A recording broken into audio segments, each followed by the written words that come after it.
farm tier unkillable, and they have really easy tools to do so. It's hard to dive the Gragas, it's hard to dive the Senaton, it's hard to dive the Cassio, it's hard to really do anything into at least in that hop, skip, jumps away. NORD have all the pressure on them. They are down in the series. They can't afford to lose this game. They need to do things early, and they will end up making a mistake, and that mistake could cost them the game. Or NORD, with all the experience on their Fury, a seasoned veteran of the ERLs, were like seeing seasoned LEC level players, right? Maybe they have the patience, have the confidence, crucially, to execute on these early game plays. Because if they don't, the same story happens again, and Riddle, they chill their way into a 3-1 victory and on towards the next round. And I think we make a big point of the experience that NORD have on their roster with good reason, but I look at Riddle and I think these are hardly guys who've not been there and done that. Johann's played in a little league called the LCK. I think you've heard of that. And Fire Engineer and Keeper, they've all had their sort of high-level performances within the European and Middle Eastern region. Banderas is the only guy on this team that hasn't made a playoffs in an ERL or higher league. WoW is the only guy on NORD that hasn't made a playoffs in an ERL or higher league. And it's really intriguing that we've seen this series really pivot around about what those top laners are able to do, especially when WoW is on something like the Olaf. What's the LCK? The Never heard of it, mate. Challengers Cup? I like... there's probably like a league out there which has the same like initialization, but you're like, this isn't the same thing. I don't know, like League Champions Q8 or something. Did you just... that could actually work.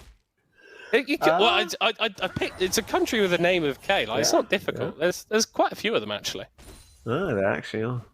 Yeah, I only watch, like, real leagues, like the ERLs. I don't True. know what LCK True.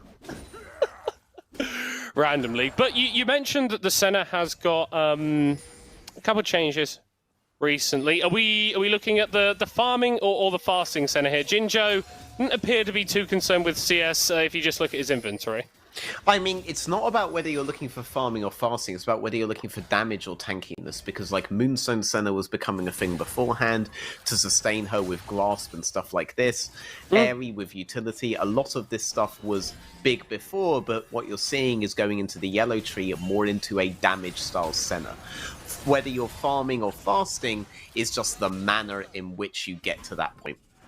And I think it's fine to do a farming Senna that goes into damage anyway. You could still see the Kraken coming out, and you could still see the Fallacy builds coming out in her. That's really the question that we're asking, rather than farming or fasting.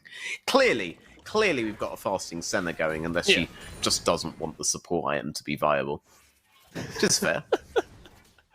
I mean, I'm not gonna lie, there's so much text on those support items now to prevent weird shenanigans going on with them. I feel like there's probably some angle where for 15 seconds on wave 8, you're able to CS optimally on Senna and you get more gold from doing that.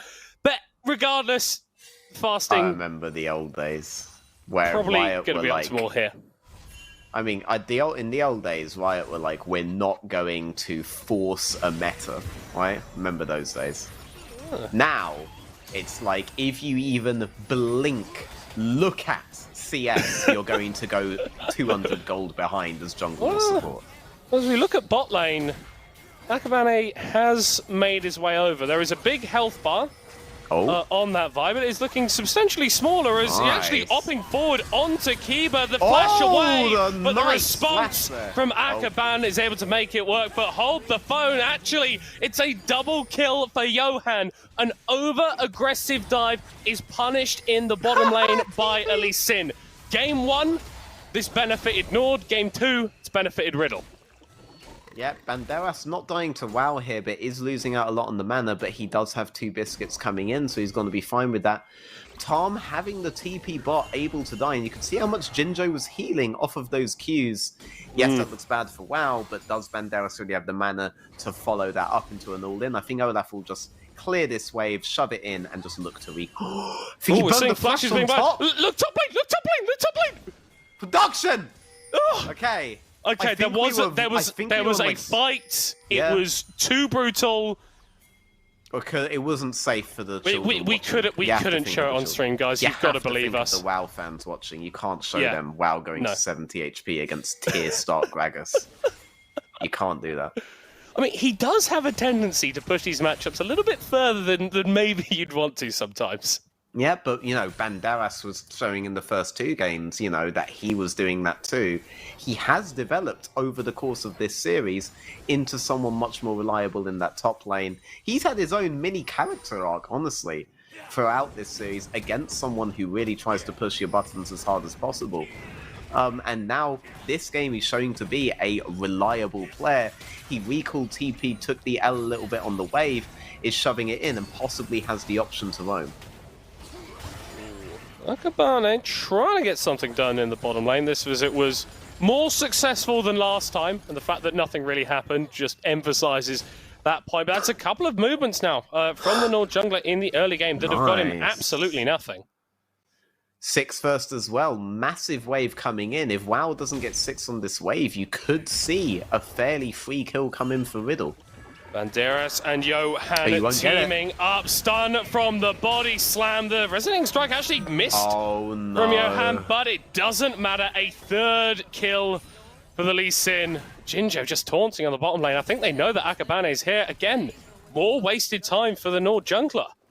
And think about how Lee's been getting these kills. He's not getting them from heavy aggressive ganking. Akabane is the one who's just oinking bot lane for about 5 minutes of his life. Lee Sin, on the other hand, he went bot lane, defended against a dive late and got 2 kills. And went top lane on a 3-stack crashing wave on a very simple timing and picks up a kill there. NORD are kind of collapsing. They're kind of giving it to Riddle here. Johan's living his best life and chilling and receiving kills everywhere. Akabane is still here and unable to even find 1 kill on this bot lane. NORD are going to be able to shove this in, but Akabane not able to execute on the dive there. Behind has to match that Lee Sin on the reset, or he'll never win a 2v2, 3v3 again. And yeah, falling behind despite his best efforts. Johan doesn't even have to try to get these kills. Akabane doing everything he possibly can, but NORD not able to find it early. And very bad, given that their composition relies on them finding it early. And given that every game in this series, they found something early, it'd be such a sad way to go out of this Juggernaut matchup, just slowly getting beaten out by Riddle over the course of this series. But credit to Riddle. We were talking about Banderas' character development. They're showing character development. That wasn't a play that Johan would have benefited from in game 1. Made it happen in the bottom lane, made it happen around the top side. And Akaban with another visit into a lane, getting nothing for it. Again, I kind of question whether he even was making a play. He was kind of just capitalizing on the desperation of NORD that they have from their draft, right? And in that regard, you can see that NORD, they're sprinting at the start. Irene! See, that's the pressure. They have to make something happen. But if it doesn't work out, and it's less likely to work out at this stage where, you know, mentally, you're getting exhausted, you're getting fatigued, then you actually lose a lot. That's no flash on the Annie against the Lee Sin. That's no flash on the Annie against the Miasma from Fire Rain. That's no flash on the Annie again in the next team fight, in the next skirmish.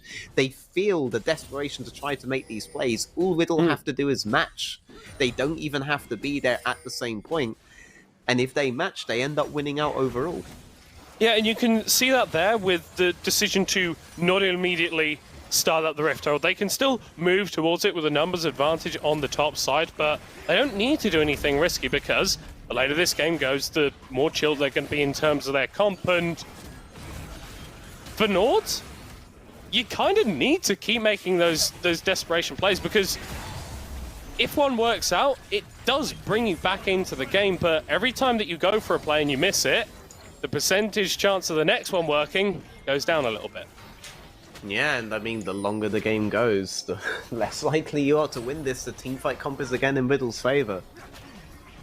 You can't just keep sprinting. That's not how marathons work. You have to go slow and steady, and NORD, they have been anything but slow and steady this entire series.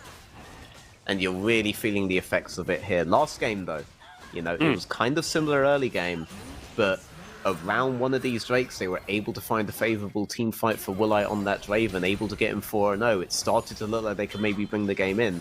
They're hoping for that kind of an opportunity again.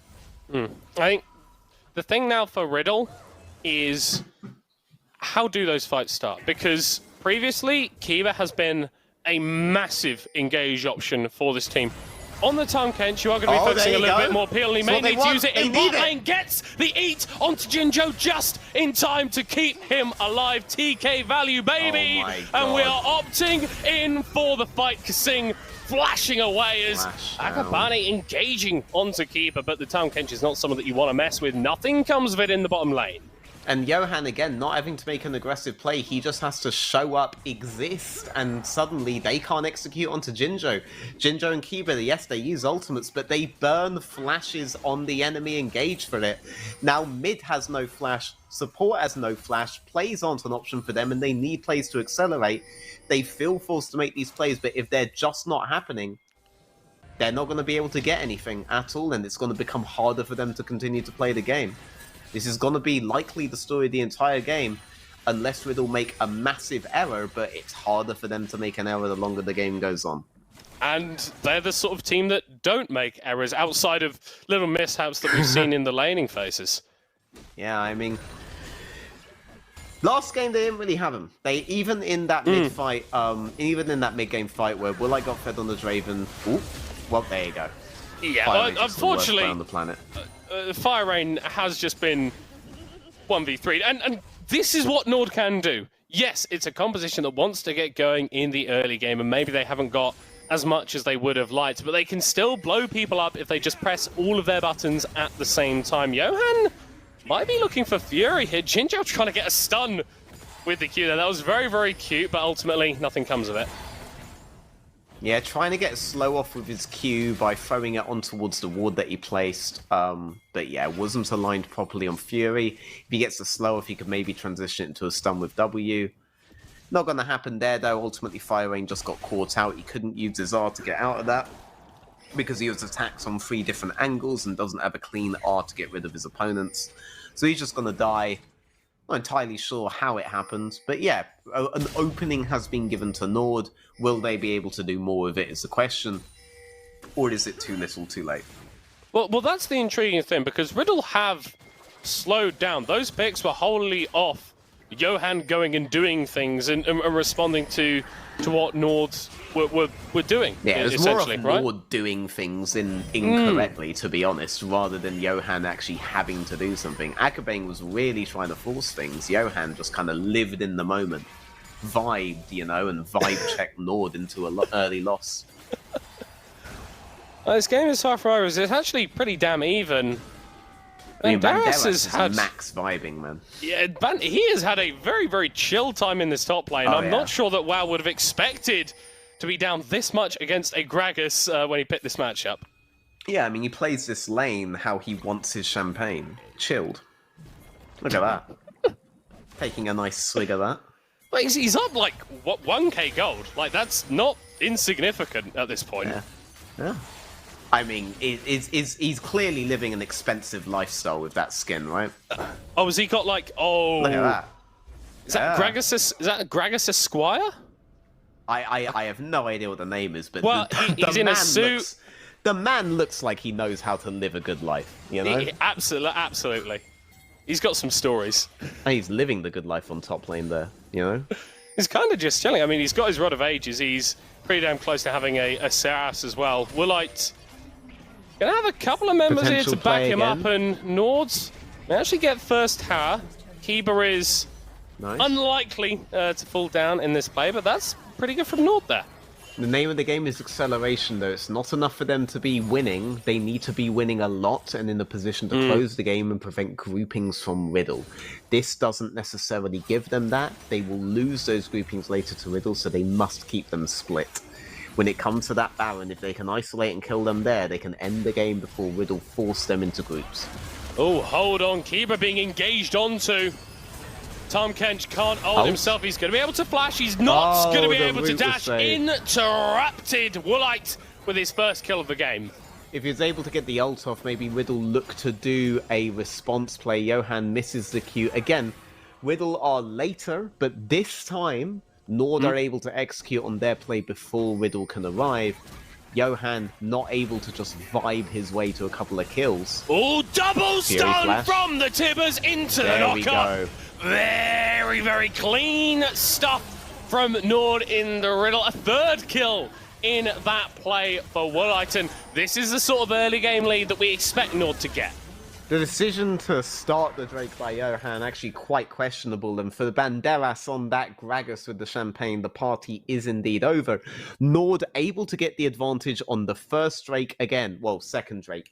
Again, just like they were able to do last game with the Draven, where they netted 3 kills on towards wollite, wollite leaving that 3-0-1, not the 4-0-1 from last game, but still, same position, same kind of advantage that they were able to get, but Riddle still with the composition that has answers to it later on. Riddle, that they can't keep making these kinds of mistakes, right? That is an opening that you've given them 2 games in a row where you had early advantage. Questionable decisions. Maybe NORD are just better at decisions in the mid-game than Riddle, at least where it pertains to where they can and can't fight. Well, I mean, it definitely feels like it, and now you've got wollite with a couple of items for himself. Yep. Jinjo, yet to even get his mythic 2 levels down, and yes, you're going to be on a slightly reduced gold income as the center, but in terms of power, you don't really care about that if you're NORD. You've got the stronger AD carry right now. I mean, and how did it go last game, right? Last game, they were able to make picks onto wollite, Johan willing to give his life for that, but this time it's an Aphelios. If Johan tries to dive on that with the Lee Sin, Aphelios has his own counterplays in towards the dive. It's not as simple to eliminate the gold advantage that NORD just acquired as it was in the previous game. Still though, 5-on-5s do favour them if they don't let NORD accelerate anymore. Well, waiting in the wings, just in case anything gets a little bit too aggressive. And this was one of the potential issues that Riddle had. It was like, okay, you're playing these fights out really well in mid-late game, right? And that's how you're winning your games, but you're still giving these early leads over to NORD. We thought that they cleaned it up this game and that they were going to come into 20 minutes and absolutely even state. That doesn't look like it's going to be the case. And for wollite, he really needs to dig deep now, because NORD have been in this position a couple times so far in this series. They've been in better positions a couple times in this series, but it's Riddle that have been getting the W at the end of those plays. Johan potentially caught, but wow, not able to lock down the Lee Sin. Herald going to be summoned in mid lane, NORD playing for the tower. The world's most patient Lee is going to have to wait a little longer to find an opening. NORD able to just walk up, take out mid tower. That eliminates options Riddle had to maybe split them, but Riddle, they want the 5-on-5. That's where they're going to succeed. Just have to make sure they don't get caught out beforehand. Oh, Johan tries to go for a kick. Down onto WoW. Gets the ultimate off in time. Actually doesn't burn it. Yeah, so that is a big tool that he's been able to keep. Baits with the E auto. WoW thinks he's countering the kick, but instead Johan just gets that cooldown out. Now it's back down. You have about a minute left, by the way, before it's up again. But that means that NORD has to disengage on that play. They can't keep going through towards tier 2. They can at most get crashes into reset, but the play has been stopped by Johan there.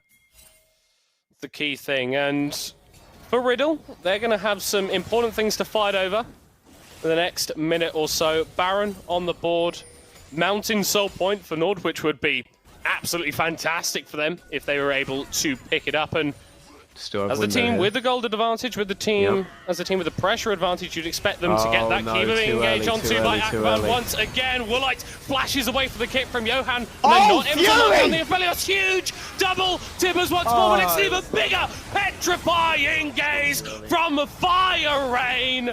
It is inevitable. Riddle always take over in the mid-game team fights, but wow, he's turning it around on the Olaf. Flashes for Fire Rain. Gets himself a double as the undertows keep on flying. A triple for WoW, and Banderas can do absolutely nothing. Runs away as fast as he can, waddles out on the Gragas, but it's just another body for NORD to knock down. The play looked extremely good at Riddle for the start because there was no patience in terms of WoW here. Gragas was able to come in first because WoW didn't have the ultimate to force him off. Banderas goes in, the play is really good here, and now Riddle can just disengage and play it slow, but look how hard they split themselves, giving WoW the angle to just run into two of them completely uncontested because Riddle spread themselves thin. If they just play it slow off the initial kills, there's no way they can lose the fight, but they extend the fight on for too long. They don't maintain the group situation. Jinjo and Kiba didn't even get the chance to flash there. Riddle can only blame themselves for how that fight went, given how well it started for them. God damn it. Oh, he was looking for a pick onto Johan, but he's been completely caught off. A shutdown, another kill for the Lee Sin. And maybe some more for Riddle. No, opt against it. That dragon didn't go down. This time, they're not just sprinting at them and giving WoW the perfect opportunity.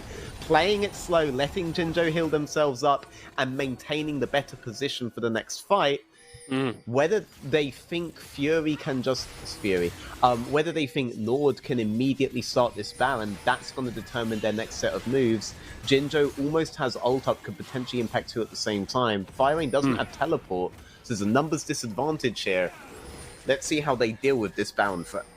Well, Riddle are going to be able to move towards the pit fairly uncontested, and NORD's recognizing they have to give up. Kasing just trying to keep the aggro on the Baron for as long as he can. But with that announcement going down, they know exactly where Fire Rain is. The Cassiopeia is slithering as quickly as she can towards the topside river, but she may not get here in time. Banderas has been knocked up into the air. That is a very early ultimate coming out from WoW. The Baron healing up a little bit, and NORD forced to disengage. That's a warning dread there, as that's a caster splits multiple members, but they're all stuck in the choke. It's already two for NORD, but they're the ones on the run. Akaban is going to be going back in, but Jinjo is completely untouched on the center. Akaban finally getting some punches through onto some of the DPS members, as the Vi is unkillable in the backline. A double kill for the man from France as Fury cleans it up. Another ace for NORD. What is wrong with the junglers this game? Akabane suicides on the midsection, and then Johan just goes in front to back in a team composition where they can't possibly do that. When if they had the option to play it slow, you can see the damage that Jinjo could have done. Riddle, oddly enough, we can say they are playing this composition too impatiently, which has always been their strength before. Jinjo initiating this fight, no idea why. I mean, I guess the PayPal money came in. Jinjo playing solidly towards the back, but the rest of the team just going all in. This is a nice isolation, but they keep going through. They have no vision of that Tribush. They do have knowledge of the cooldowns, but they can't react in time as the knockups and the CC come in. You just had to play slow and retreat with Jinjo. You had reset the Baron. Jinjo heals you all up, and you can contest the Baron again. The enemy tries to re-engage or force resets. But instead, impatience by a man I've called the most patient Lee Sin in the league. Uncharacteristic, but in keeping with how he played his Vi early on. This is not a good day for Johan overall. It's been a decent one for Riddle, but in this game 4, NORD looking to set up a match point. That has looked unlikely for various reasons over the past couple of hours. Top lane tower falling down, Fire Rain pushing in the bot side, has teleport if he needs to join the rest of his team. NORD may just use this as an opportunity to go for an engage as well. Hitting down onto Banderas, but he needs to be careful, tanking up that tower. Root coming through here onto the Gragas, and he is absolutely exploded. Banderas, nothing he can do to stop the damage coming down from Woolite, and NORD, they are still in this space. Woolite is still fishing for kills. Devour used, but it means absolutely nothing. Fire Rain, a little bit too late to the party. Wave coming in. The mid laner and the jungler, the only ones left for Riddle, and they will not be enough. Johan will die to a double for Kasing, and NORD bring it back in game 4. Tie up the series and send us to game 5. I need NORD to win.